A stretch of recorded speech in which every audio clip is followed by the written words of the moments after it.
Welcome to Deep Dive Devotions, where each day we slow down and dig into one chapter of the Bible, exploring its meaning, its context, and what it shows us about God and His work in our lives.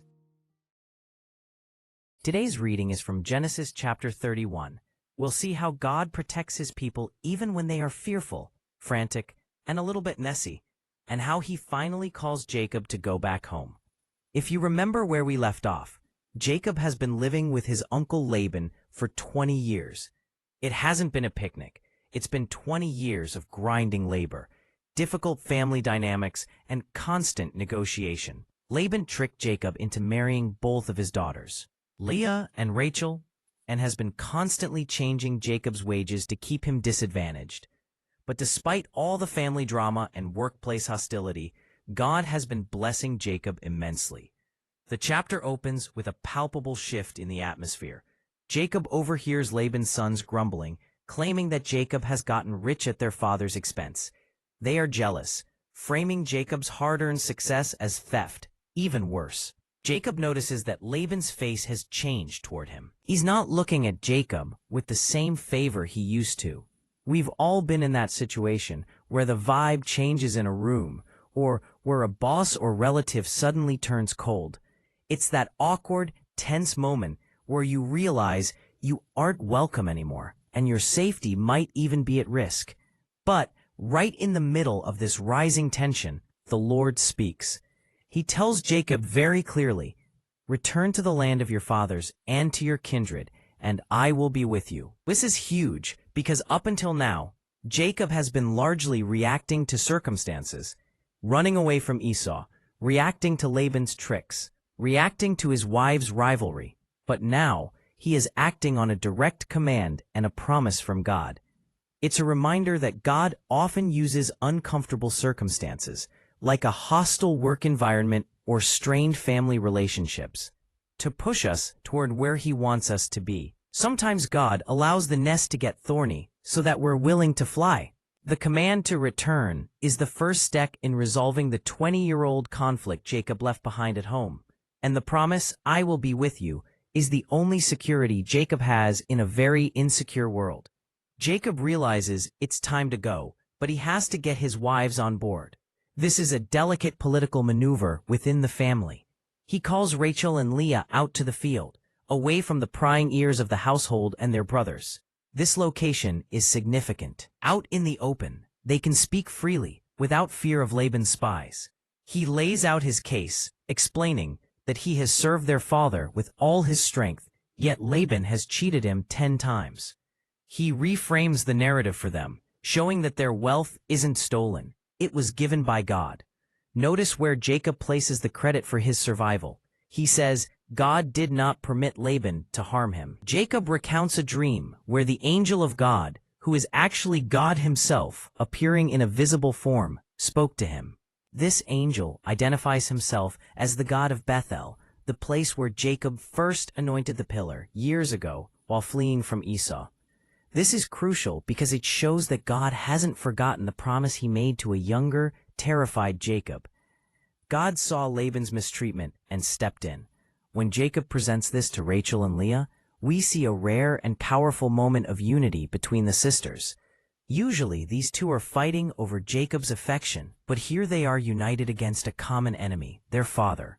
They agree with Jacob, basically saying, "We have no inheritance left here. Our father treats us like strangers and sold us out." In their culture, the bride price paid for them should have been set aside for their benefit, but they imply Laban spent it on himself. They feel used, like commodities rather than daughters. They tell Jacob to do whatever God has said. It's a sad commentary on their family life, that the only thing uniting them is their father's greed. But it clears the path for Jacob to obey God. It also shows that God can work through broken family systems to accomplish His will. So, the great escape begins. Jacob puts his children and wives on camels and gathers all the livestock he has acquired. The text tells us a very interesting detail here. Laban was away shearing his sheep. This was a strategic moment for Jacob. Sheep shearing was a major event, often involving days of feasting and drinking, located far away from the main camp. Laban was distracted and likely in high spirits, making it the perfect window for a getaway. Jacob takes this opportunity to slip away unannounced. But then we get a detail that is both shocking and a little bit funny in a tragic way. Rachel steals her father's household gods, the teraphim. Why would she do this? There are a few theories. Some think it was for religious reasons, that she was hedging her bets by taking some good luck charms. She might have trusted Yahweh, but she wanted a little insurance policy from the gods of her childhood. Others think possessing these idols gave legal claim to the family inheritance, and she was taking back what she felt was owed to her. Either way, it shows that while Jacob is following the Lord, his family is still struggling with baggage from their old life. It's a reminder that sanctification, growing in faith, is a slow process. Rachel is leaving the land of idolatry, but she's literally carrying the idols in her saddlebag. Meanwhile, the text says Jacob tricked Laban the Aramean by not telling him he was fleeing. Jacob is obeying God, yet he's doing it with his trademark sneakiness because he is terrified of confrontation. It takes 3 days for Laban to realize they are gone. You can imagine the fury. He gathers his kinsmen and chases after Jacob for 7 days, finally catching up to him in the hill country of Gilead. This was a significant distance. Jacob had a 10-day head start, but he was moving with flocks and children, while Laban was moving with a hunting party. Laban has the manpower to hurt Jacob, and he fully intends to. But the night before the confrontation, God intervenes.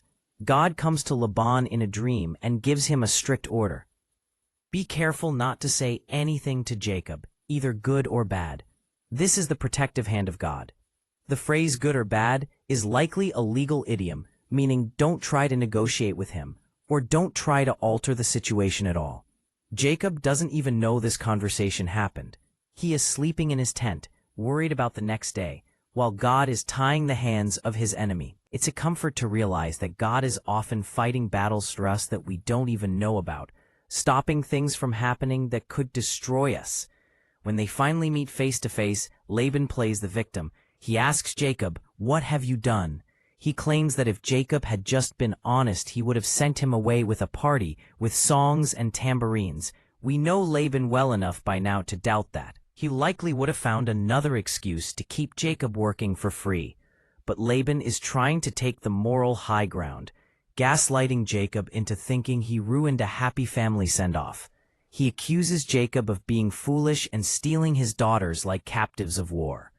Then Laban admits, "It is in my power to do you harm," which is a terrifying threat, but he immediately follows it by telling Jacob about the dream, where God warned him off. This is the only reason Jacob is safe. But then Laban drops the real accusation. "I understand you wanted to go home because you were homesick, but why did you steal my gods?" This is the charge that could get someone killed. To steal a god was a capital offense in the ancient world. Jacob, confident because he doesn't know what his favorite wife has done, forcefully denies stealing the gods. He's so sure of his innocence that he makes a rash vow, "Anyone with whom you find your gods shall not live." This is a terrifying dramatic irony, because we, the readers, know Rachel has them. Jacob has accidentally pronounced a death sentence on the woman he loves most. Laban tears apart the camp searching.